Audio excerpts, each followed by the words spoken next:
round 2. So, quickest and easiest way to diagnose the problem is to start pulling things apart and find out when we stop having the problem, and we work our way back from there.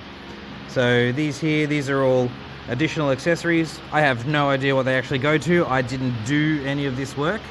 Whoever did was either in a mad rush or not very good at what he does, because this is incredibly sloppy, to say the least. It's disgusting. But here we have 3 additional wires that are on the system that were not originally there. So there's a very good chance that one or all of these is the problem. So what we do, jumper is turned off, but the positive and negative are still connected. So we do this, and normally we would do one at a time. Take this off, put the nut back on for a good connection, and isolate just this one to see if we have a problem. And if it's still there, we move the next one, and it's still there, we move the next one.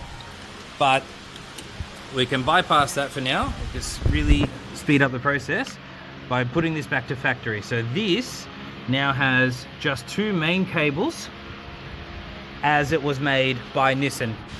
So one of these cables goes down to the fuse box here, and the other main line goes down to other parts of the body of the car.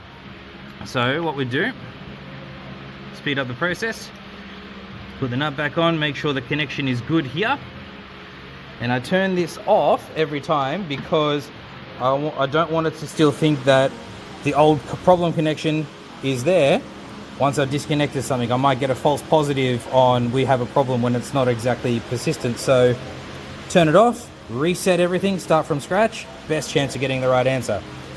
So connect the clamps again, they're not here, so we're going to do the override. We still have a short circuit. Alright, so one of these 2 original cables has a short circuit in it. So pull this off again, and I'm running out of time on this video, so stay tuned for tomorrow and we'll show you what happens next.